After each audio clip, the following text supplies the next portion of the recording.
A tragédia na Boate Kiss, que matou 242 jovens e feriu 636 pessoas em Santa Maria, no Rio Grande do Sul, em janeiro de 2013, ganhou a adaptação à minissérie Todo Dia, Mesma Noite, que é uma nova produção da Netflix, baseada no livro da jornalista e escritora Daniela Arbex.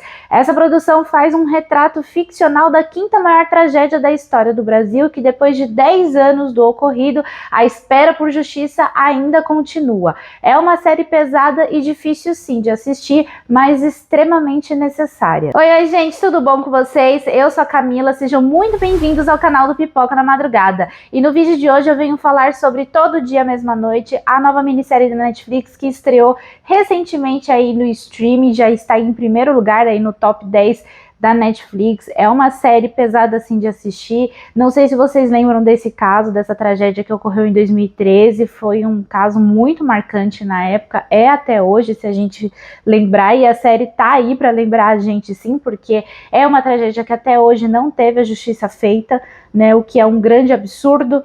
Então eu vou falar um pouco a respeito da série, de tudo que eu achei, né, a respeito dos personagens, dos detalhes, principalmente os detalhes aqui que faziam uma total diferença, coisas que talvez a gente não ficou sabendo na época e vai descobrir agora, e que te deixa chocado mesmo.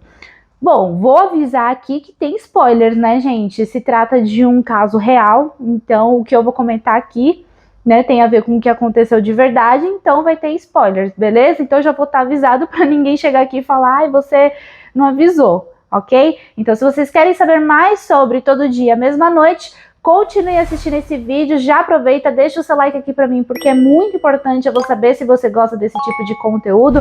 Comenta aqui embaixo se vocês pretendem assistir essa série e, é claro, se inscreva aqui no canal para não perder nenhuma novidade que eu postar aqui.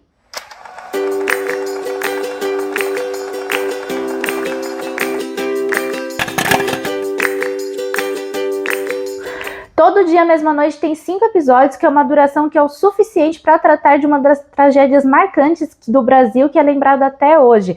Então a narrativa ela é dividida em 2 momentos em que o espectador, mesmo num contato indireto, é mergulhado para onde tudo aconteceu, caminhando lado a lado com os personagens para acompanhar e observar os desdobramentos desse caso. No geral, essa minissérie ela exige da gente, do espectador, um emocional equilibrado, porque se trata de um caso real, tem temáticas pesadas, é difícil de assistir sim, e isso pode gerar gatilhos emocionais para quem está assistindo. Então, se você não está num time legal, não está muito bem, espera um pouco, não assista agora, não se force, até porque isso não vai te fazer bem, né?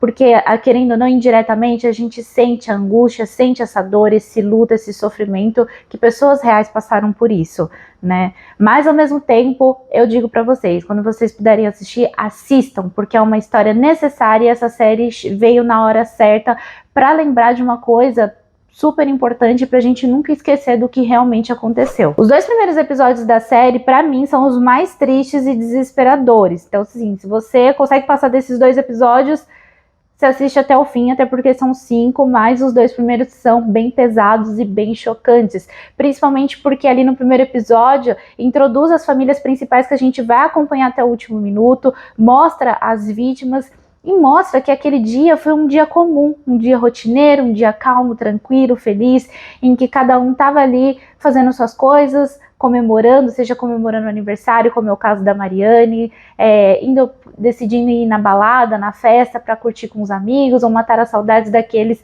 que não vê há muito tempo. E o que era para ser um dia comum, um dia calmo, um dia feliz, termina da pior maneira possível para essas diversas famílias.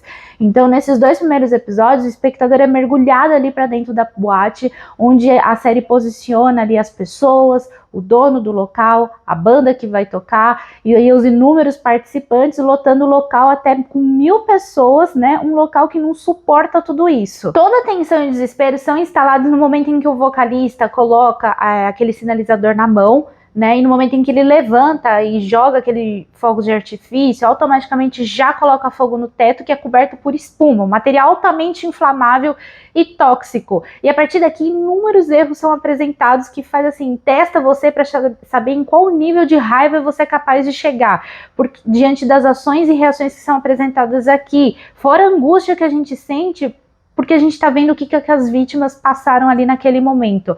Então, assim, as coisas que vão acontecendo são tão absurdas que se uma ação tivesse sido diferente, poderia ter salvado várias vidas ali. Um dos pontos mais relevantes aqui da série é a forma como a produção trabalha os detalhes aqui que fazem a total diferença para quem tá assistindo, porque a gente tá tendo uma perspectiva de fora, a gente não tá lendo uma matéria, a gente não tá imaginando, a gente tá assistindo. E isso engatilha vários tipos de emoções por saber que o que a gente tá vendo aqui na tela é exatamente o que aconteceu na vida real. Então, assim, de exemplos absurdos, a gente tem um monte logo no primeiro episódio. Então, no momento em que coloca fogo ali no teto, o primeiro a ver é o baterista da banda. Então, ele grita, ele tenta avisar ali o vocalista rápido. Então, ele decide até parar de tocar para ver se o cara se toca. E aí, no momento em que o vocalista vê, ele tá com o microfone na mão, gente. Ele podia ter avisado, gente, está pegando fogo. Por favor, se direcionem à saída imediatamente. Uma ação dessa, uma atitude dessa poderia ter salvado vidas em segundos, entendeu? Ia fazer diferença, mas não, ele não avisa, simplesmente fica lá, olhando pro teto. E aí, quando as pessoas percebem que tá pegando fogo, automaticamente elas entram no modo de desespero e de fuga, o que é normal. E elas direcionam, né, vão correndo para a porta principal, só que outras pessoas acabam indo pro banheiro, achando que vão encontrar uma saída de emergência. E o local não tem saída de emergência. Outro grande absurdo. E aí começa o desespero. Outra coisa revoltante, as pessoas desesperadas ali na porta de saída e os seguranças exigindo o pagamento da comanda. Ai, só sai daqui se pagarem a comanda, pelo amor de Deus. Será que eles não se tocaram que as pessoas estavam desesperadas querendo sair dali? Será que assim, ai, nossa, não tá acontecendo alguma coisa não? Por que as pessoas estão agindo desse jeito? Ai, porque elas querem sair sem pagar a comanda? Pelo amor de Deus, sério, essa é uma das piores cenas logo no início, né? Essa fala é revoltante. E aí a gente vai acompanhando todo o caos ali dentro da boate. A fuga da banda, eles saem correndo dali e não olham para trás. E aí a gente vê o fogo se alastrar nas paredes, no teto, que começam a desmoronar. E automaticamente aquele material, aquela espuma, começa a pegar fogo e a fumaça fica extremamente tóxica. As pessoas começam a cair, são pisoteadas, as peles das pessoas começam a derreter por conta do fogo, por conta dessa fumaça altamente tóxica. E assim... É um episódio muito tenso ali, a gente vê exatamente o que ocorreu lá dentro. Ah, e se não bastasse a cena dos seguranças impedindo a saída das pessoas, ainda teve a cena do dono da boate ali falando: ai, minha vida acabou, enquanto várias vidas acabaram ali do lado dele. Não, sério, sem comentários. A emoção e a dor ficam mais fortes quando a gente vê a cena da cidade sendo acordada com, né, ao som de inúmeros telefones tocando, despertando os pais do sono, com a pior notícia que eles poderiam ouvir. Eles entram naquele modo de desespero e negação, né, porque eles não querem acreditar que algo possa ter acontecido com seus filhos, e eles começam a ligar para os celulares, cujas ligações nunca foram atendidas. Então é inevitável você não se comover, né, e não sentir o reflexo dessa dor assistindo essa série, né, e as inúmeras injustiças que ocorreram com essa tragédia. Outro momento que é impossível não se emocionar aqui é ver os pais, que são os protagonistas da série, indo de encontro aos seus filhos, em que aqui cria uma atmosfera de expectativa angustiante, que é dividida entre a pequena chance de encontrar o filho e a filha sãos e salvos, ou apenas encontrar o seu corpo. Então a cena dos pais da Mariane, a Sil e o Pedro, a gente fica emocionada ali, porque eles vão correndo ali de hospital em hospital, eles sabem que a filha conseguiu sair da boate, então eles vão atrás para saber onde ela tá, se ela tá internada, se ela tá bem ou não tá, até o fatídico momento em que eles decidem ir ao ginásio, né, onde estão os corpos das vítimas, para saber se ela tá lá ou não. E essa é uma das sequências mais tristes de acompanhar aqui na série, porque e isso dói, porque a gente vê a Mariane saindo da boate, né? Ela consegue sair com as amigas, elas entram num táxi, pede para ir pro hospital, só que no meio do caminho a gente vê que a Mariane começa a passar muito mal, e aí a cena é cortada até o fatídico momento em que o pai acaba reconhecendo o corpo da filha ali no ginásio e reconhece ali por meio do sapato do tênis que ele deu para ela de presente de aniversário no dia. Outra cena que não passa despercebida aqui na série também são os pais, o Ricardo e a Lívia, que estão desesperados ali, eles já sabem o que ocorreram, vão até o local e aí eles decidem procurar pelo carro do filho, né? Então a cena ela é até longa ali, dá aquela angústia acompanhando, eles vão andando de andar em andar ali no estacionamento à procura do carro, com a expectativa assim, se eles não encontrarem o carro, significa que o filho não estava na boate.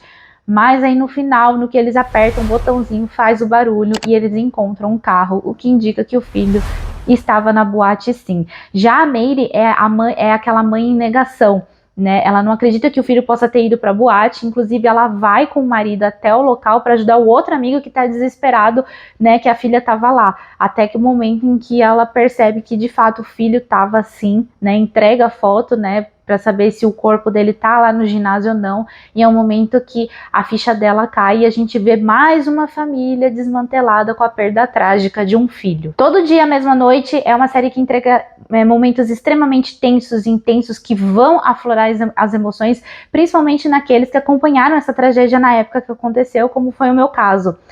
Na época eu estava trabalhando num portal de notícias, eu sou jornalista, para quem não sabe, e eu estava estagiando, era meu segundo ano, e nesse dia foi meu plantão, né? O plantão, assim, né, é uma escala que a gente divide as pessoas para trabalhar no final de semana. E essa tragédia ocorreu de sábado para domingo, na madrugada de sábado para domingo. E eu fui uma das primeiras a chegar na redação. Me lembro até hoje, eu cheguei 7 horas da manhã para trabalhar no domingo e eu já acordei com a notícia. Só que assim, saindo de casa até chegar na redação, o número de mortes aumentou assim drasticamente. Então aquilo foi ficando um absurdo. Eu falei, meu Deus, o que aconteceu? Né? E aconteceu tudo de madrugada, então eu tava ficando a par dos acontecimentos, dos fatos. E aí no que eu sentei, meu chefe virou para mim, né? Só tava eu e ele na redação. Ele falou assim, meu, o negócio tá tenso, a gente já tem que começar a ir atrás das notícias e saber o que aconteceu.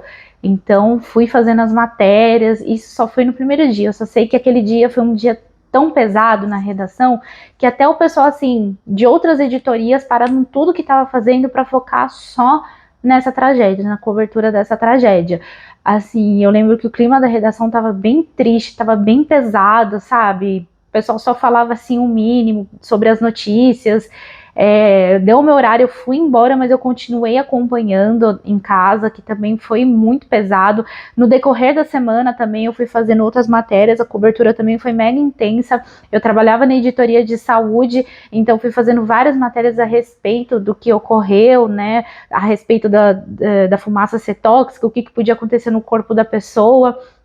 Então, assim, para mim foi uma coisa muito marcante, não só a tragédia em si, mas também foi algo com que eu trabalhei, que eu cobri, né? Fiz a cobertura. Eu poderia dar vários detalhes aqui da série, mas o que eu indico a vocês é que, se vocês puderem, assistam. É uma série que vai tocar no consciente e no coração de cada um de uma forma diferente. A partir do terceiro episódio até o final, a série mostra os desdobramentos pela busca da justiça, em que a gente vê os policiais responsáveis pelo caso irem atrás de pistas, testemunhas, depoimentos. Eles apontam os responsáveis aqui, enquanto os pais, eles criam uma associação de pais de Santa Maria para poder clamar por justiça, para pelo menos os seus filhos e suas filhas descansarem em paz. Mas assim como na vida real, o espectador se depara aqui, né, aqui faz apenas um retrato à série, de um sistema judiciário brasileiro cruel e quebrado, né? Então, em que a gente tem os erros ali cometidos, estampados na cara de todo mundo, temos as testemunhas, temos os depoimentos,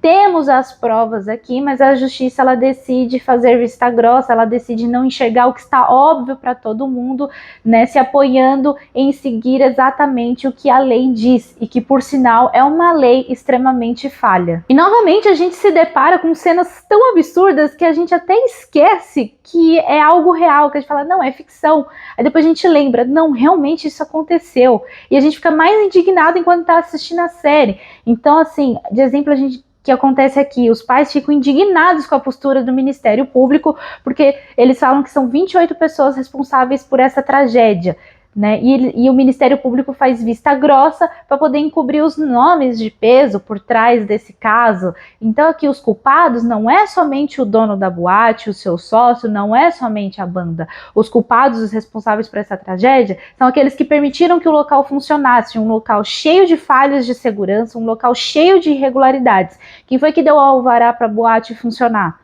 Entendeu? Essa pessoa é responsável, sim. Por que ela permitiu que um local cheio de erros ali, cheio de irregularidades, tivessem funcionando ali normalmente? Então, assim, são cenas muito absurdas. Mas não para por aí, porque piora, gente. Tem um momento que a gente vê que o Ministério Público abre um processo contra os pais, porque os pais estão indignados, estão revoltados assim, porque eles estão atrás de justiça que eles têm por direito, e aí eles se sentem ofendidos, magoadinhos com a postura dos pais que perderam seus filhos nessa tragédia, e eles decidem abrir um processo contra cada um, a ponto de colocar eles na cadeia por quase 10 anos. Olha isso, gente. É a justiça, é o Estado, é a lei rindo da sua cara, rindo da nossa cara, quando eles deveriam proteger e cuidar das pessoas. É um absurdo, não sei nem mais o que falar aqui. Paralelamente a tudo isso que a gente vai acompanhando, a série também mostra o outro lado, né, os sobreviventes da Boate Kiss. Então aqui a gente acompanha 2 sobreviventes e todo o passo a passo da sua recuperação, né, desde o momento em que eles são resgatados na boate, o que aconteceu com cada um deles ali dentro da boate, que também são cenas bem intensas. Vocês vão ver se vocês assistirem a série. Então a gente vê toda a recuperação física, emocional, psicológica deles, né? Eles lidando com a perda dos seus amigos que estavam com eles naquela noite, também confrontando aqueles que nem sequer foram saber se eles estavam bem depois de tudo que passaram, como é o caso da Gabriela. Eu acho que é Gabriela o nome dela, gente. Se não for, por favor, me corrijam, porque ultimamente eu tô péssima para guardar nomes. Então a gente vê a Gabriela, que é a personagem que infelizmente perde a perna, ela fica com os braços queimados, com a cicatriz. Então a gente vê a recuperação dela. A gente vê também do outro menino, que é o que mais sofre, né? Ele fica quase com todo o corpo queimado, principalmente nas costas. Então a gente vê a recuperação desses 2. E a Gabriela ali no último episódio, ela confronta o cara, o amigo dela, que deu o convite para ela no primeiro episódio, pedindo para ela ir lá na boate, na festa, que fazia questão que ela fosse, que ele queria muito, e simplesmente ele não dá as caras. A gente só vê ele ainda no hospital, não tem coragem e dá no pé.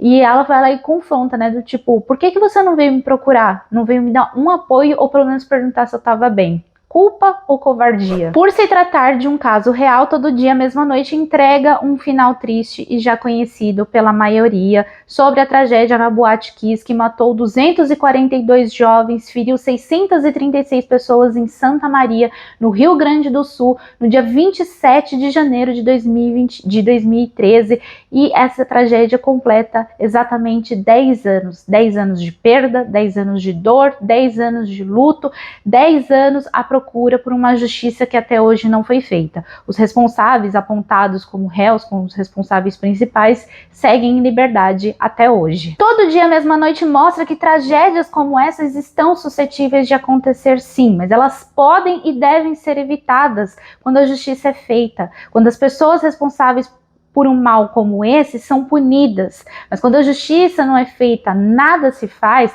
as chances de uma nova tragédia acontecer, acreditem, elas são altas. Por memória, por justiça, que não se repita. Essas são as frases que finalizam a minissérie. Uma minissérie difícil, uma minissérie pesada, mas extremamente necessária, para mostrar que a justiça precisa ser feita. Se não for feita, tragédias como esta podem acontecer novamente. E essa série, ela veio na boa hora para lembrar, refrescar a memória das pessoas, para elas não esquecerem do que aconteceu e não permitirem que isso aconteça novamente. Então é isso, gente. Esse foi o meu vídeo sobre Todo Dia, Mesma Noite, a nova minissérie que está disponível na Netflix. Desculpa se em alguns momentos eu fiquei muito séria, mas trata-se de um assunto extremamente sério. É uma série pesada, mas como eu disse, é uma série muito importante. Eu espero que vocês consigam assistir, que vocês possam assistir novamente. Se vocês não tiverem um time bom, não tiverem muito bem, não se forçam, não assistam. Quando vocês puderem, deem um play sim, porque vocês precisam saber dessa história real, do que realmente aconteceu e que até hoje a gente espera por justiça. Então é isso. Se vocês gostaram desse vídeo, deixe o seu joinha, compartilhe o vídeo com seus amigos, me siga nas redes sociais para a gente conversar mais e, é claro, se inscreva aqui no canal para não perder nenhuma novidade. Um beijão e até a próxima!